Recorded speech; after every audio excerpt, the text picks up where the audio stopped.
All right, well, we are getting ready to go.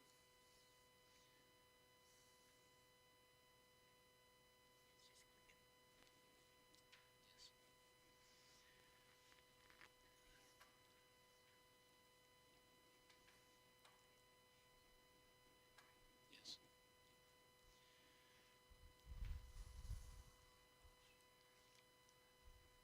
We are doing church history through the trail of blood.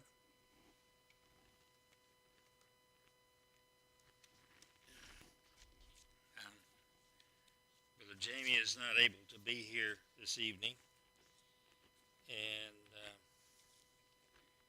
Brother Bernie has gone to North Carolina to see his dad. His dad needed him, he said, and he intended to be back by this evening in time for service, but he wasn't able to, it's apparent. And so the last time that I had a presentation on church history through the Trail of Blood was part number 9. And we will pick up with church history through the Trail of Blood, part number 10. Now, I realize that the slide up there says part number 9, but for some reason it wouldn't let me change that to part 10. So just please understand that this is part 10 that we are working on this evening. So we will go ahead and get started with our lesson this evening.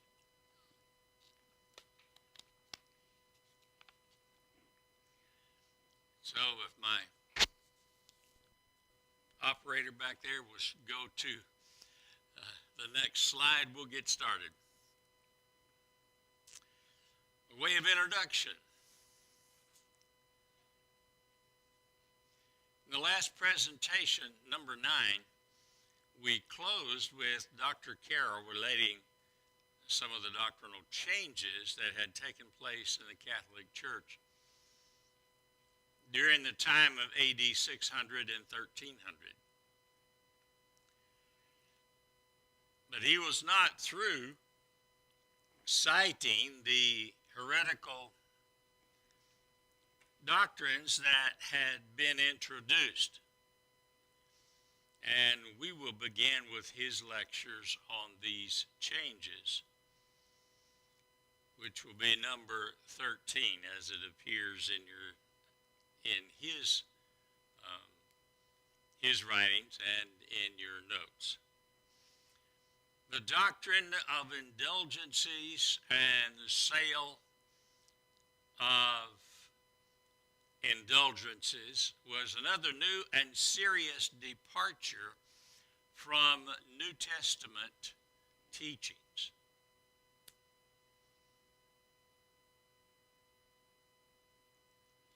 But in order to make that New Testament, or to make that teaching rather, really effective, still another new and still another new teaching was imperatively necessary. A very large credit account must somehow be established. A credit account in heaven, but accessible to earth.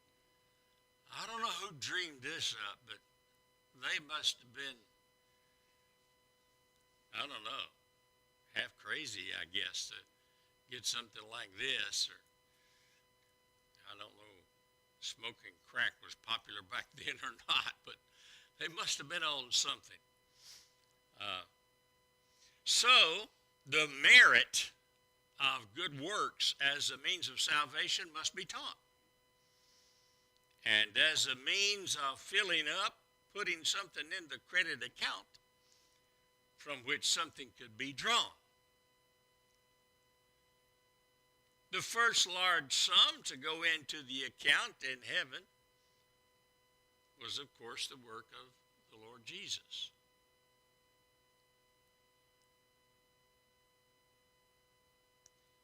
As he did no evil, none of his good works were needed for himself. So all his good works could and would, of course, go into the credit account. It just baffles me how this all came about. And then, in addition to that, all the surplus good works, in addition to what each might need for himself, by the apostles and by all good people living thereafter, would be added to that credit account, making it enormously large.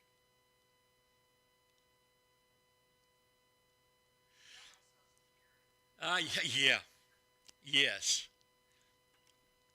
Just about as imaginary as although it's still hanging on.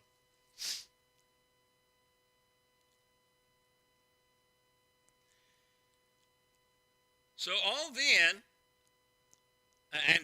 this immense sum needed to place to the credit of the church, the only church, and permission given to the church to use as needed for some poor sinning mortal, and charging for that credit as much as might be thought wise, for each one needed the heavenly credit.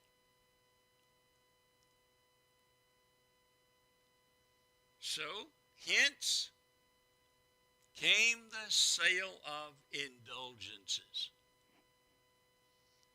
Persons could buy for themselves or their friends or even dead friends. Wow.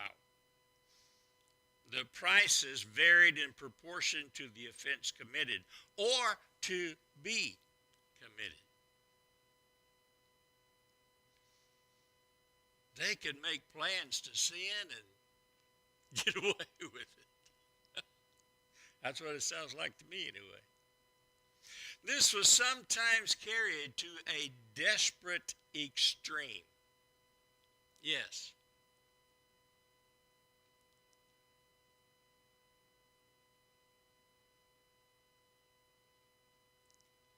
Do what?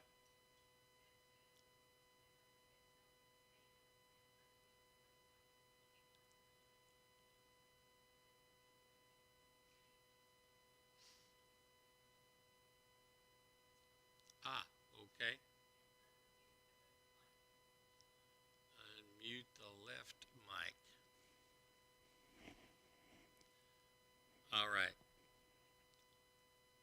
You'll need to go on the board back there and press the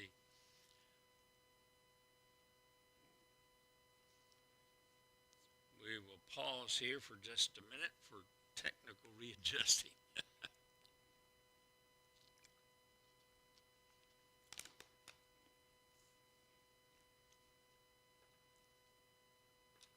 And I'll need you to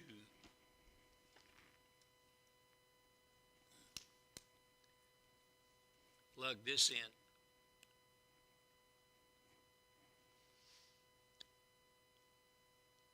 To the USB port on the left of the computer.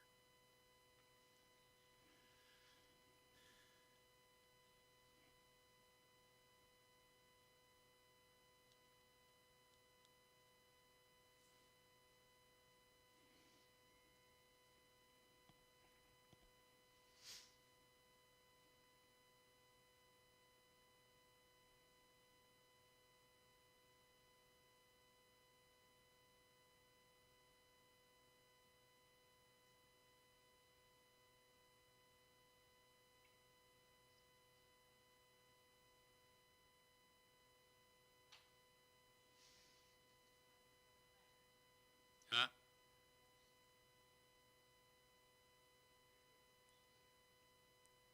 Yeah, there's a port there.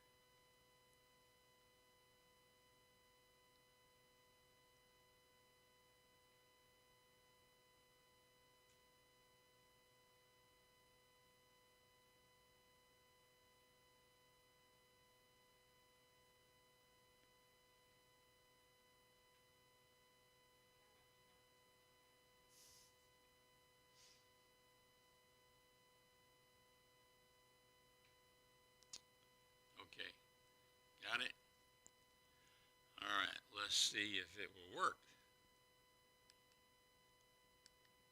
It will. Okay. Now on the soundboard,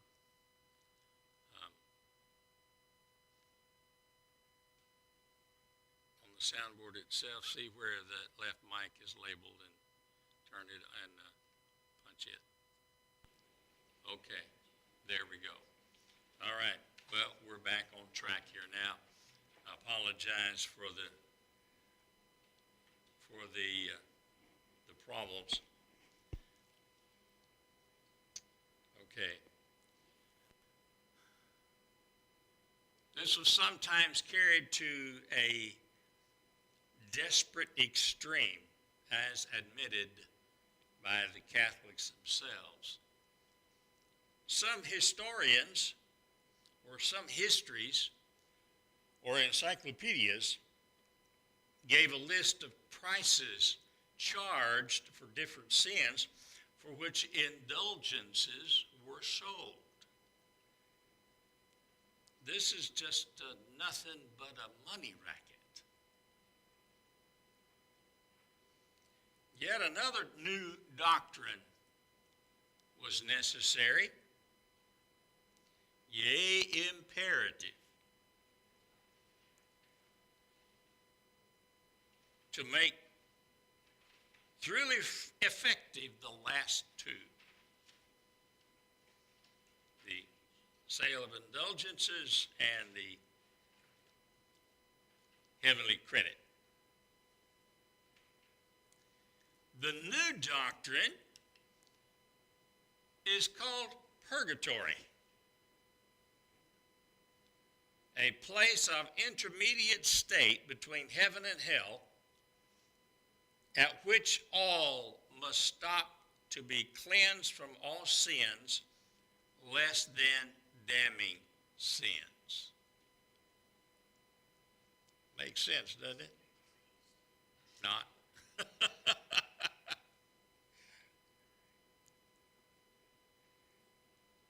Like I said,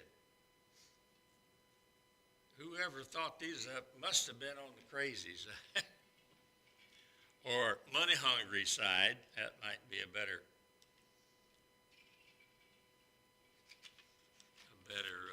thought. Because look at the next paragraph. Even the saints, quote unquote,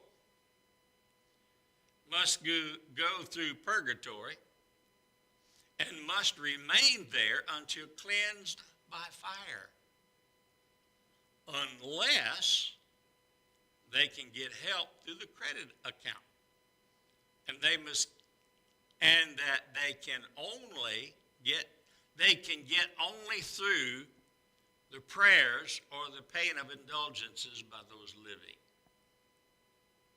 Hence, the sale of indulgences.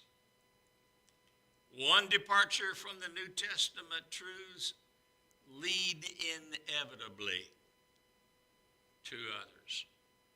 It's like a liar tells one lie, has to tell many others to back it up, to substantiate it.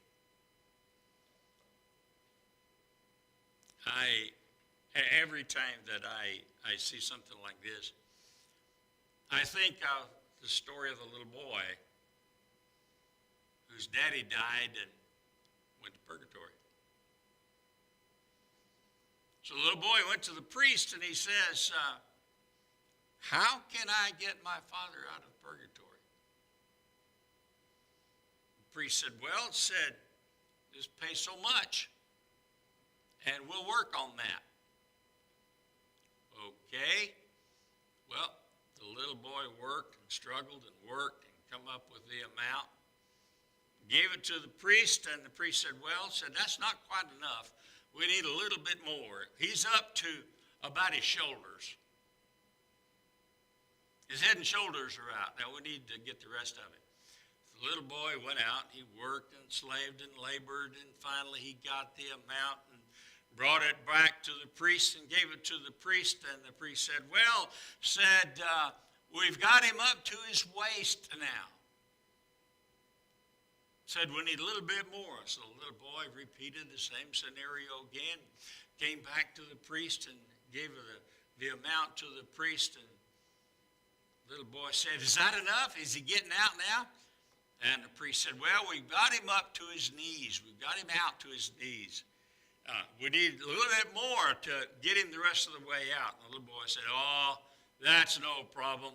Daddy was a big, strong man. He can jump the rest of the way out. Ridiculous. Yes. And that's about as ridiculous as it is.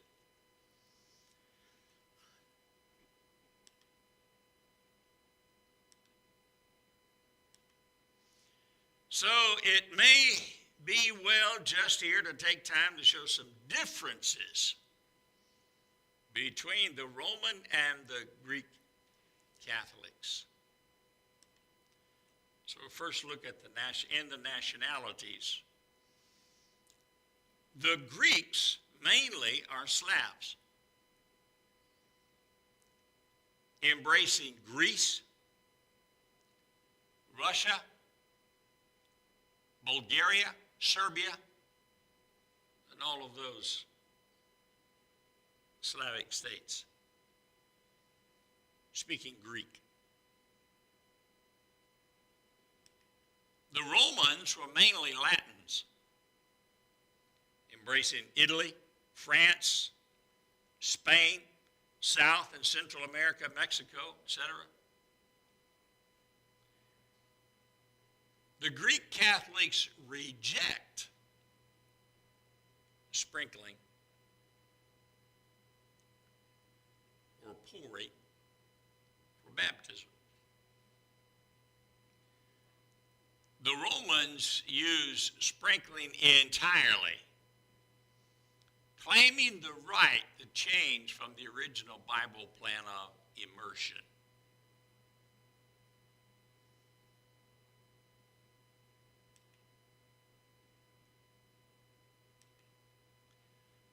The Greek Catholics continue the practice of infant communion.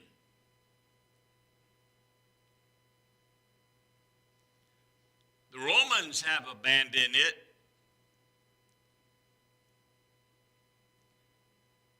though it once was taught as another means of salvation.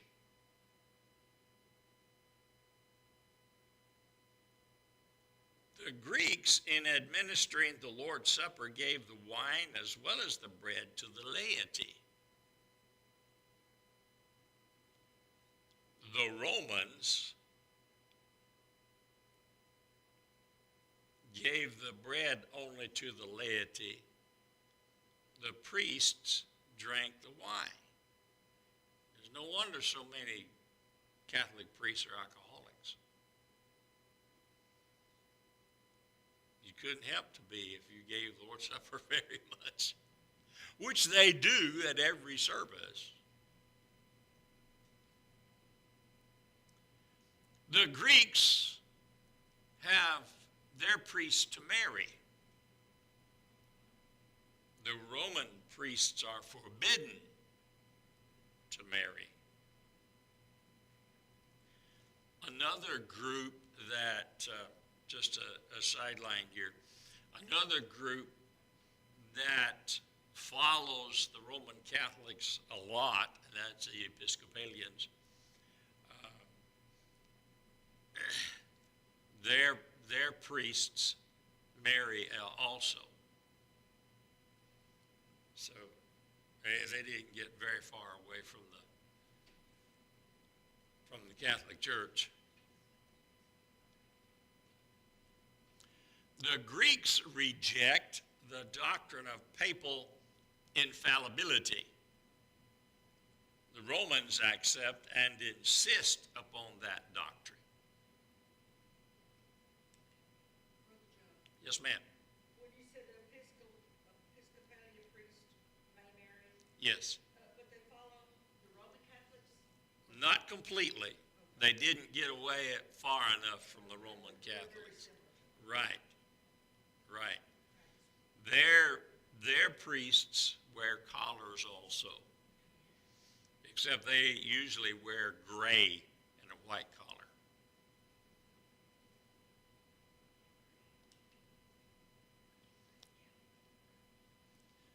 Okay, so the above are at least the main points on which they differ. Otherwise, the Greek and Roman Catholic churches, it seems, would stand together. In our lectures, we have just about gotten through the 9th century, Dr. Carroll says, and we begin now with the 10th century. And so he calls the attention to the chart, which is on the next page for you. He says, note the chart, just where the separation has taken place between the Roman and Greek Catholics. Now you see the chart on your slides, but you'll also see it in your notes. And you see where the division took place a little after 869.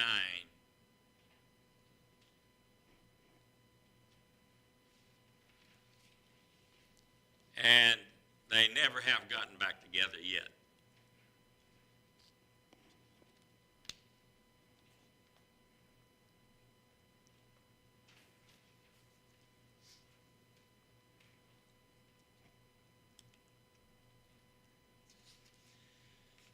Dr. Carroll says, I again call your attention to those upon whom the hard hand of persecution fell.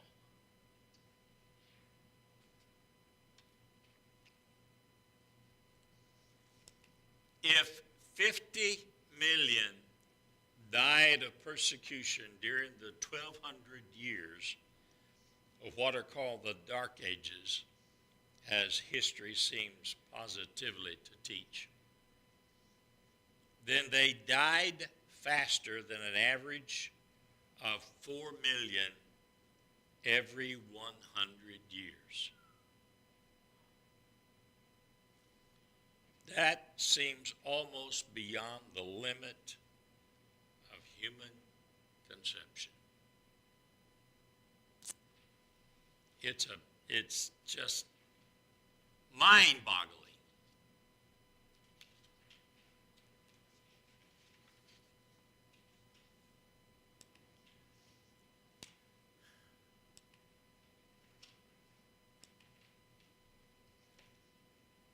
As before mentioned, the iron hand dripping with martyr blood fell upon Paulicians, Arnolists, Henrietians, Petrobrucians, Albigenses, Waldenses, and Anabaptists. Of course, much harder upon some than others. Men and women, it did not make a difference. He said, but this horrid part of our story we will pass over hurriedly. I do want to address some of these things in subsequent lessons in this series. So number 18, there came now another long period of ecumenical councils. Of course, not continuously or consecutively.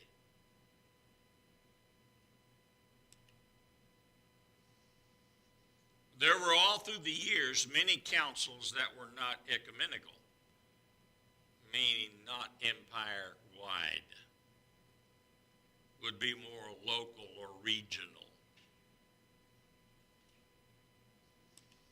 These councils were largely legislative bodies for the enactment or amendment of some civil or religious laws, all of which both the legislation and the laws were directly contrary to the New Testament. Remember, these were the acts of an established church, a church married to a pagan government.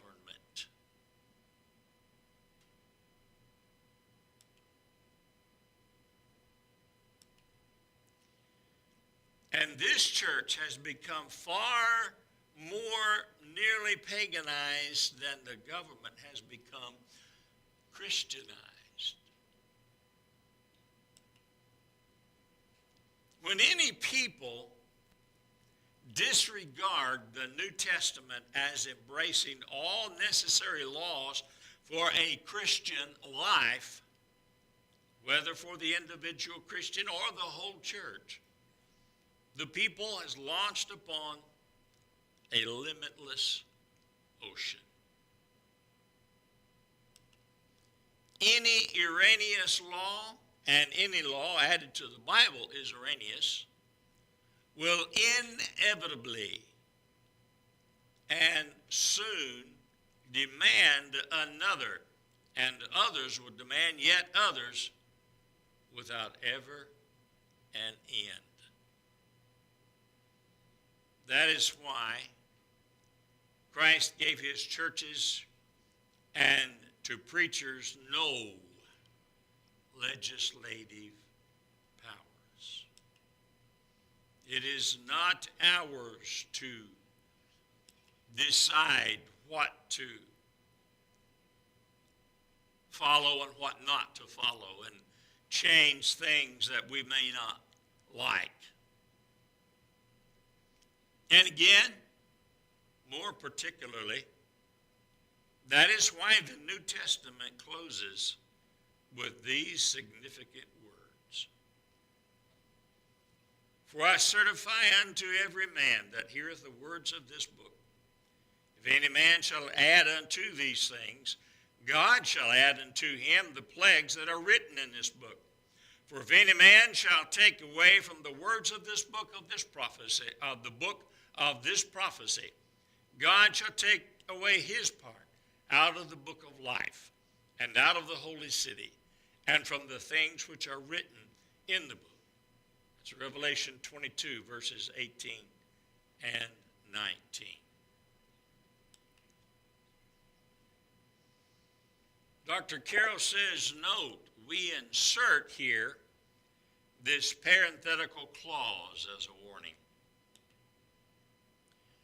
Let Baptist churches beware of even disciplinary and other varieties of resolutions which they sometimes pass in their conferences, which resolutions might be construed as laws or rules of church government. The New Testament has all necessary laws and rules.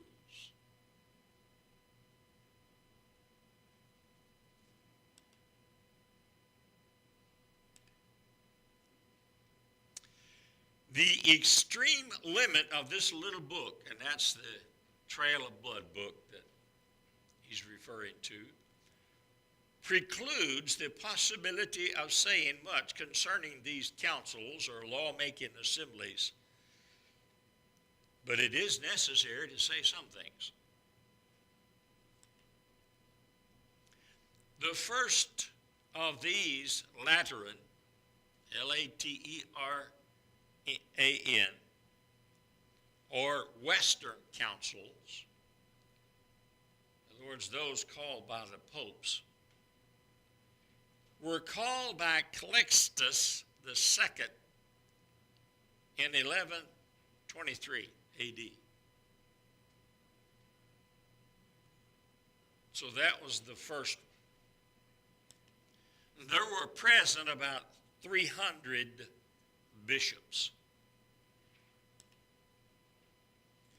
At this meeting, it was decreed that Roman priests were never to marry.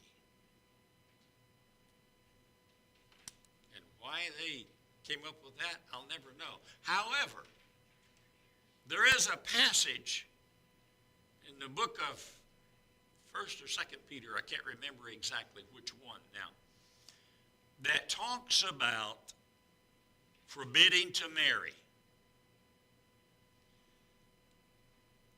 The priests of the Persian, I think it was, of the Persian religion, forbade the marrying of their priests. I can't remember exactly which one it is now, but there was a sect during New Testament times that did not allow their religious leaders to marry. And I see Angela's looking at her Bible back there. She'll come up with that, that passage in just a little bit, maybe. This was called the celibacy of the priests.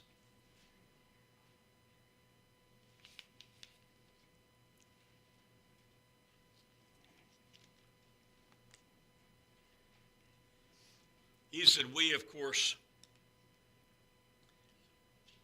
do not attempt to give all things done at these meetings.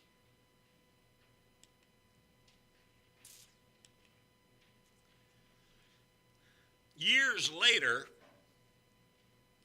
1139 A.D., Pope Innocent II, I don't know how he claimed to be innocent, but yeah, he wasn't that innocent, called another of these councils especially to condemn two groups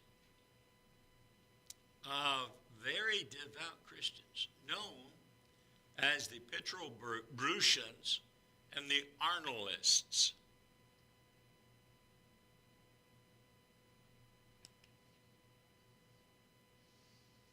Alexander III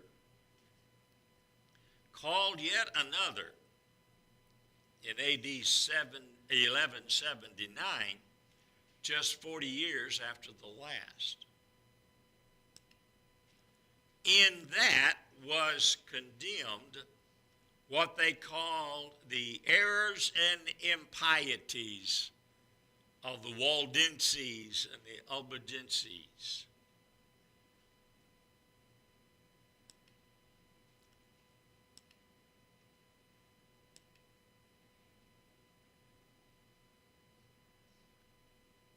Just 36 years after this last one, another was called by Pope Innocent III.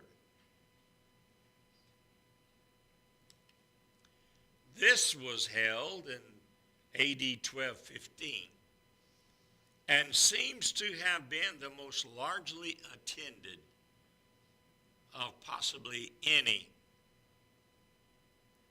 of these great councils. According to the historical account of this meeting, there were present 412 bishops, 800 abbots and priors, ambassadors from the Byzantine court, and a great number of princes and nobles. From the very makeup of this assembly, you may know that spiritual matters were at least not alone to be considered.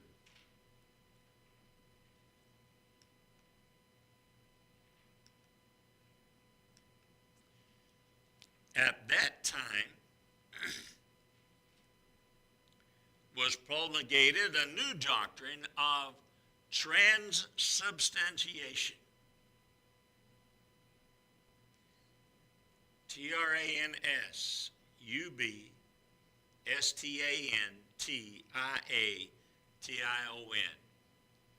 Transubstantiation. Transubstantiation. Blank for us to put that Oh, in. I'm sorry, I crowded you that one. I got it. Thank you for spelling. I'm looking on hers, going with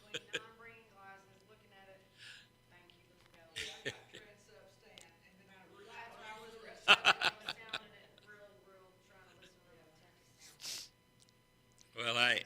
There is one that's called substantiation, and then this is transubstantiation. The intended turning of the bread and wine of the Lord's Supper into the actual and real body and blood of Christ after prayer by the priest. This is as far out as science fiction.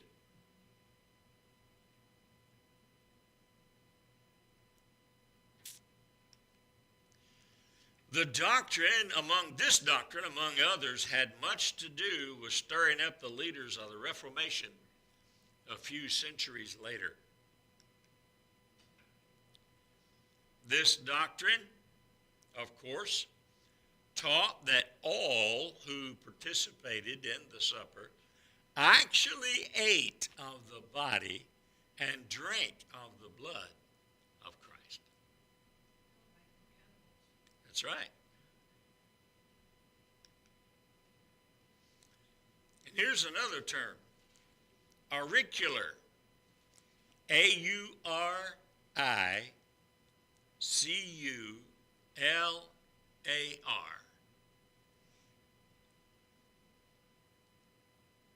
Auricular confession, confessing one's sins into the ear of a priest, was another new doctrine seemingly having its beginning at this meeting. Yes? Forbidden to marry, 1 Timothy 4:3. 1 Timothy, okay. Wasn't Peter, it was Paul. 1 Timothy 4:3. Yes, it says forbidden to marry and commanding to abstain from meats which God hath created to be received, but thanksgiving of them which believe and know the truth. And there were two things there, forbidding to marry and the absence of abstaining from meats. Okay, thank you.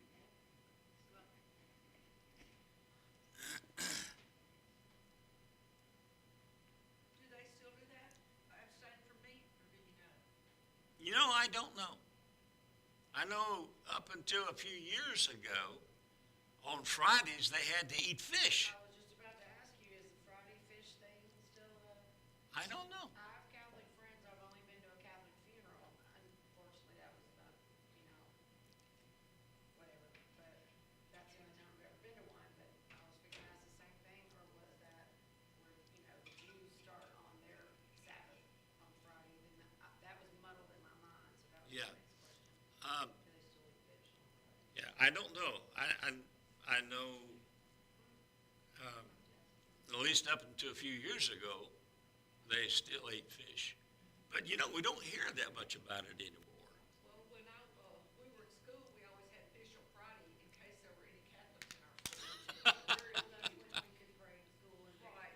do. But then when I worked in the school system, 2009, I think, or 10 was the last year, and they still had a choice of either fish or hamburger on Friday. Uh-huh.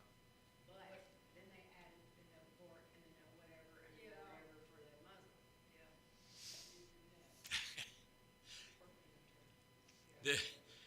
Then it really became complex, didn't it? All right. I don't know. I will try to find that out. Yeah, well, ask my friend too. Y'all do that? She's a teacher at St. Edward's. I'm gonna ask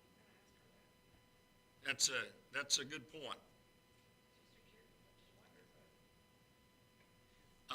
Another thing about this auricular confession is that people would tell the priests things that they had done, or tell him things that no one else would know, and it led to a source of blackmail. Here again, more money.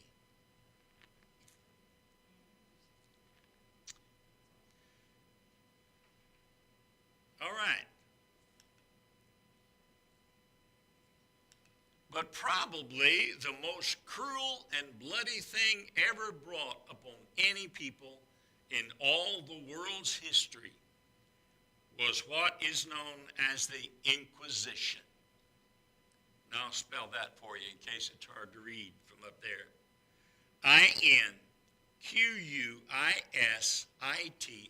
Quisitio.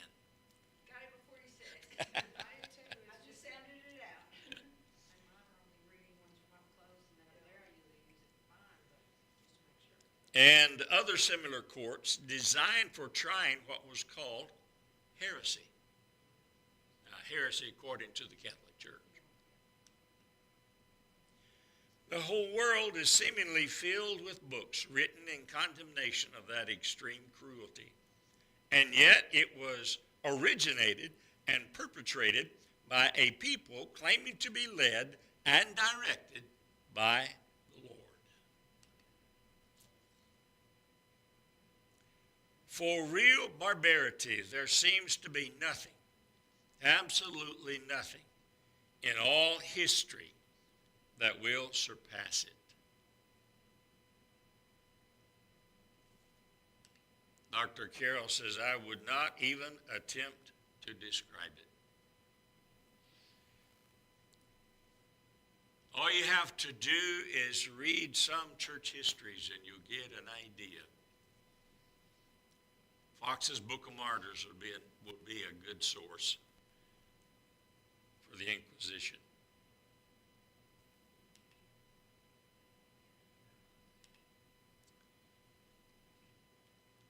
He said, I will simply refer my readers to some of the many books written on the Inquisition and let them read and study for themselves.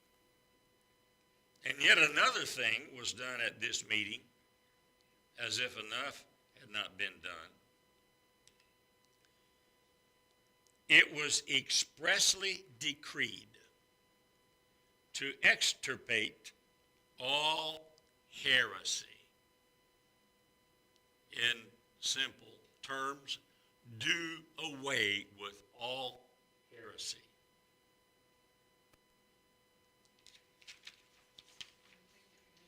Wave their magic wand and do away with it. Yeah, I reckon. What a black page. Yea, many black pages were written into the world's history by these terrible decrees.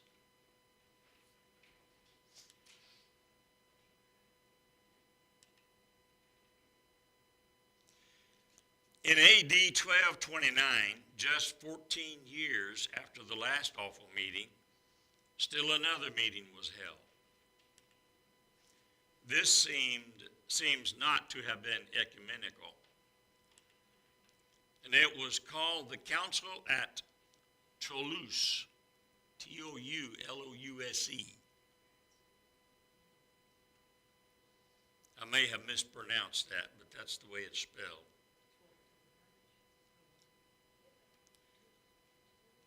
Probably one of the most vital matters in all Catholic history was declared at this meeting.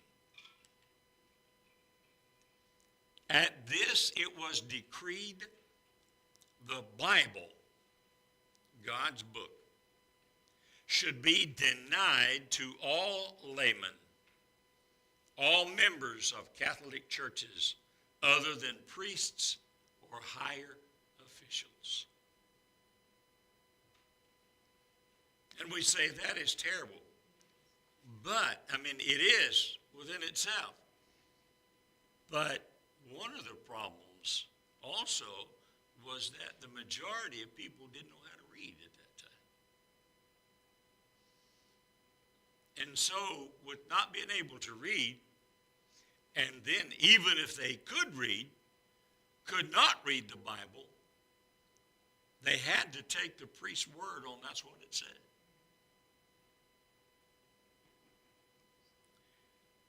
How strange a law in the face of the plain teaching of the word. Search the scriptures, for in them you think you have eternal life, and they are they which testify of me. John chapter 5, verse 39.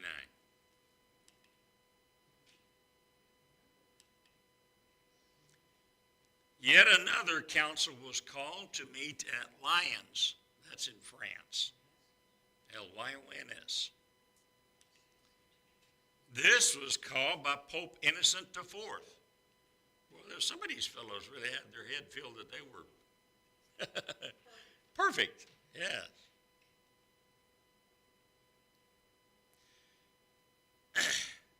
In 1245 AD, I think I left that off. This seems to have been mainly for the purpose of excommunicating and deposing Emperor Frederick I of Germany.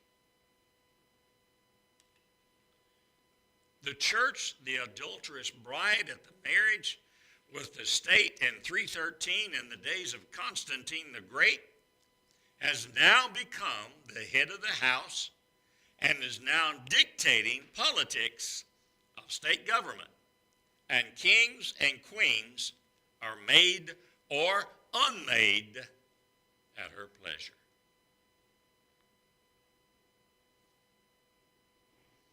Remember, this is where, Henry VIII, was it, that got in trouble with the Catholic Church because he wanted to divorce and marry Anne Boleyn? And the church said no, and Henry VIII said, well, I'm going to do it anyway. And started the Church of England.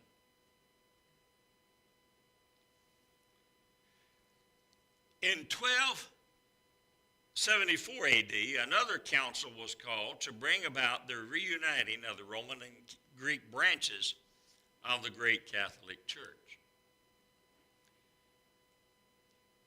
This great assembly utterly failed to accomplish its purpose.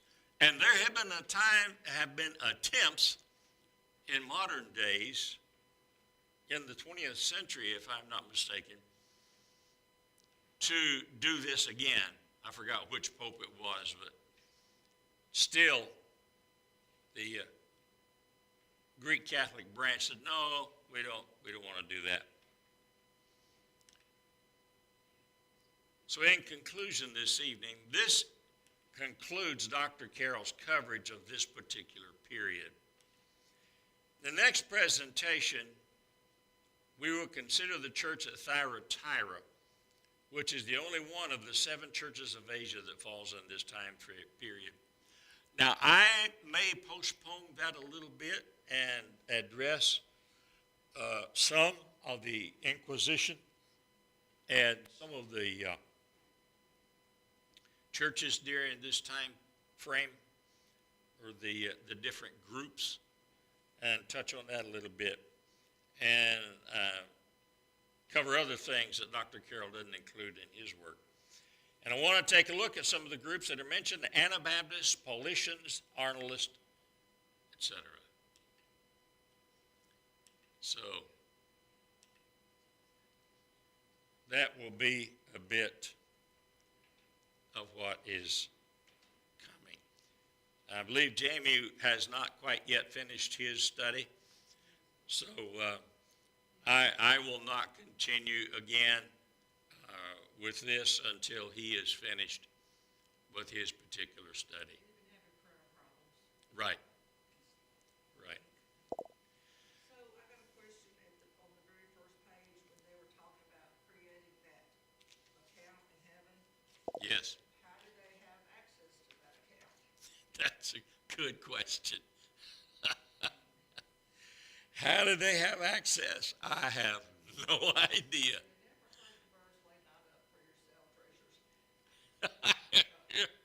Right. Yeah. Okay. Any other questions or comments? All right. Father, we